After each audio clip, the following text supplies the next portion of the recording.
All right, what's going on? Welcome to Insight with Irv. Picking your partner wisely.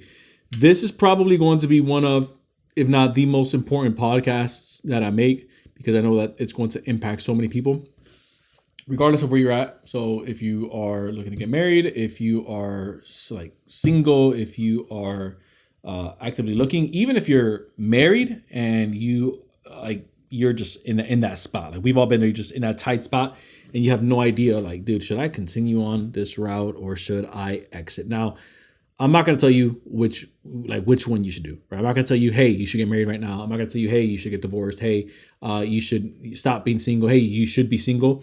You're going to decide to do that, right? You're an adult. You have critical thinking. This podcast is really geared, this episode rather, is really geared around how I want you to view the partnership that you're entering into or the partnership that you're in right now. So let's get right into it. You have to have your non-negotiables in place. Having your non-negotiables in place is going to be super important. Whether, again, I'm going to speak for those of us that are single. If I'm single and I actually just finished making kind of like a piece of content on this, but I'll reiterate it here, is when I was single, I essentially had three non-negotiables that I wanted. The first non-negotiable that I had is I needed to find a woman who didn't have kids because I didn't have kids. And so I wanted to start a life, I wanted to start a legacy, I wanted to start a family with someone where she would have my first child and I would have her first child. And so we would coalesce and bring that together. The second non-negotiable that I had is I couldn't stand somebody that was clingy. Like that to me was just like, I'm not a control freak and I'm not a control, not the jealous type, wasn't the jealous type.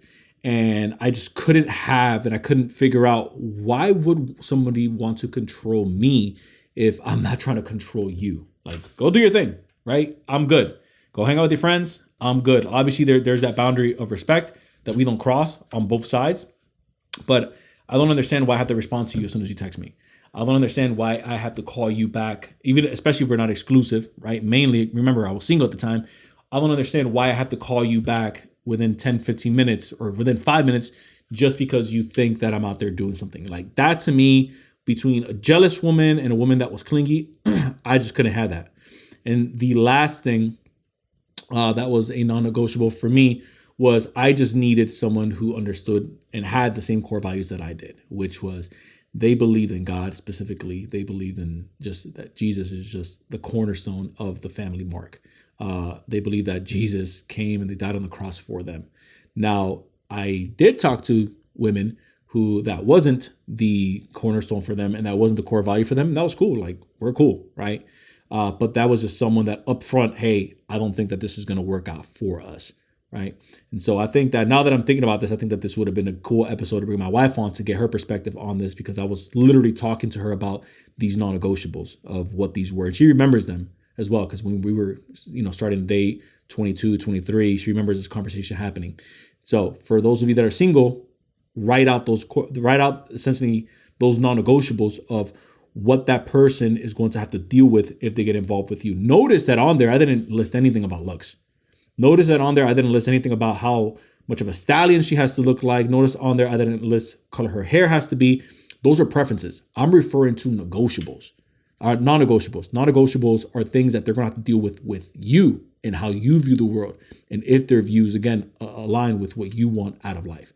Now, if you're listening to this and you're like, well, Irv, you caught me at a bad time because I'm married. No. You still have those non-negotiables. Believe me, those non-negotiables are still in there. And so what you have to do is you have to bring those back out. Your partner most likely has non-negotiables as well. So they have to bring those back out. Maybe the non-negotiables that you guys are going to align with is going to be, hey, I've been noticing that, you've been going out with your friends more than what you used to, and we don't maybe spend enough time together. Maybe for them, that non-negotiable was kind of bent, where for them, maybe their love language is quality time. And if you're just real, maybe you've just been a jerk. And maybe you just haven't been, dealing in that area. Maybe you just haven't been hanging out with her as much as she would like, or vice versa.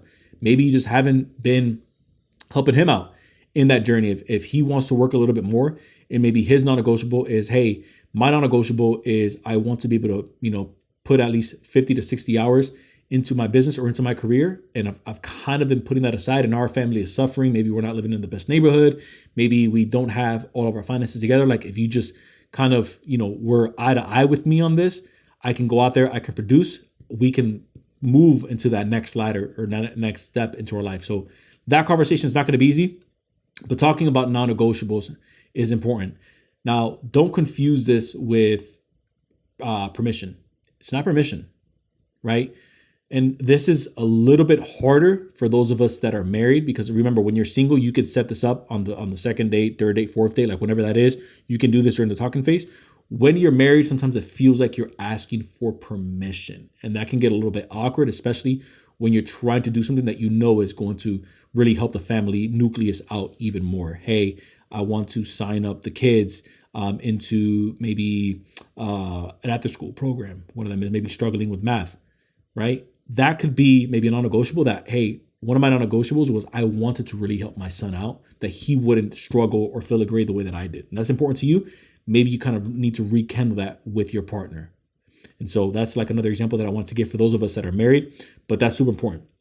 The second thing that you want to do with, or really the second part here that you want to watch out for with your partner when choosing a partner wisely, is you're not looking for a parent.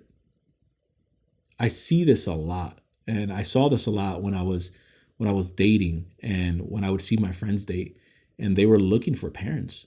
It was the weirdest thing. And let me dive into this, and it'll make a lot of sense for you. You're looking for a parent, meaning if you want a more of a traditional woman that's obviously going to cook, that's going to clean, and she wants a traditional man, right? If we're speaking in this context, a man that's going to provide, a man that's going to protect, a man that's going to hold the fort down. If we're speaking in traditional context, right? Even though now we live in a context where maybe you cook way better than your wife, and so you're holding it down in the kitchen, and maybe she makes more money than you, right? But when I really started thinking about the parent aspect of this, is a lot of people are dating looking for someone that's going to almost baby them, or they're dating looking to fill that void of maybe they grew up without a mother, or maybe they grew up without a father. And that's why I think that gets interesting outside of the traditional context of, hey, she has to cook and clean, he has to provide. I see relationships all the time where it's reversed. He cooks and cleans, she brings home the bacon. There's nothing wrong with that. Like whatever your dynamic is, that's just what it is, right? But when you're looking for the parent of, hey, I need someone to kind of mentor me, or I need someone that I can look up to, it doesn't really kind of like blend correctly when you're looking for a relationship. You need someone that, yes, you guys inspire each other to grow, but they're not above you to the point where it feels like it's a parent-daughter dynamic, it's a father-daughter dynamic, it's a mother-son dynamic. Again, I see that a lot, and I see that more, especially if you're listening to this. It'll really resonate, because I was thinking about it a lot. I was talking to a friend of mine, grew up without a mother, so he started noticing that with women that he would date, he would kind of like seek older women, but really older women that he felt would have been a good mom. And he's saying that on the first date, which again, it's really interesting. And then lastly, when choosing the right partner, is set expectations with them up front. Now, remember what I said earlier with the non-negotiables. Non-negotiables are for you. Non-negotiables are where you want to get across for you of, hey, this is what I'm looking for. But when you're setting expectations across, that's to protect them. Let me break that down. If you are in the dating scene right now and you're just going to keep it like real with being on the dating scene, hey, I'm not looking for anything serious right now. Like over the next 30 days, 60 days, 90 days, I'm maybe going to be crashing on a buddy's couch. I'm going to be, I have a couple of roommates that I'm with. I'm not looking for anything serious right now. I'm looking for a good time. If you're looking for a good time, maybe just go out, have some drinks, go out bowling, go out on a couple dates, but don't expect me to put a ring on it anytime soon. Don't expect me to even ask you to be exclusive. You need to put that out front early for that person. Now, I say need, not saying that you have to do what I'm telling you to do, but just, again, out of common courtesy. As a man, I think that that's far better when you're going about it that way, because if she says, okay, cool, like, hey, I'm just looking to get to know some people as well. I don't know if this is going to work out. I don't even know if I'm ready for a relationship right there. Boom, you've just avoided a complete headache in a train that can just hit you out of nowhere just because expectations were set up front. Same thing with marriage. If your thing is like, look, dude, I plan on the next woman that I date, I'm coming off of a long relationship. And this conversation doesn't need to happen on the first date. It could happen on the fifth date. It could happen on the eighth date. But hey, look, I am looking to settle down.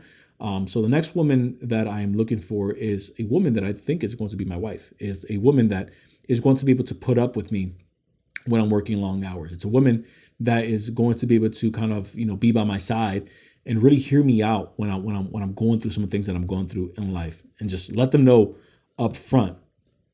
Taking this route is going to eliminate people that you just flat out don't want to waste time with. And you're going to start attracting people that are saying, you know what, that's what I'm looking for too. Or you know what, thanks for saving me time. Maybe we can just be friends, but this isn't for me. That's what you want, especially when you're someone who's hyper-focused, especially when you're someone who's building, especially when you're someone who wants to get more out of life. The last thing that you want to do is set the wrong expectations and waste your time. So again, I put out this episode today because I knew that this would be helpful to a lot of people, and I hope that it reaches the right ears, because it is one of the main things that holds people back. It isn't always a lack of money. It isn't always their friends. It isn't always their circle. You can choose. You don't get to choose your kids. They just are. You don't get to choose your parents. They had you. You don't get to choose your siblings. Your parents had them. You don't get to choose sometimes your teachers. You don't get to choose sometimes your friends because you grew up in the same geographic location, growing up as kids, right? Obviously, later on, you get to choose them. But initially, you guys just, hey, you're in my neighborhood. You're in my neighborhood. Okay, cool. Let's go play basketball. But one of the biggest decisions that you do get to choose is your partner. And that, in my opinion, is the biggest decision that you're going to make, because this is someone who's going to be with you in the long term. So if you found value in this episode today, consider sharing it with someone, because again, we don't do any type of selling on here. All that we do is ask you that, again, if this was helpful to you, you continue to spread the word, whether that's sharing it with someone, dropping a comment if you're watching on YouTube, because it helps out the algo, or if you are listening on a podcast, whether Spotify or Apple, just leave us with a 5-star review. It would mean the absolute world to us. Thank you so much for tuning in. I will see you in the next one.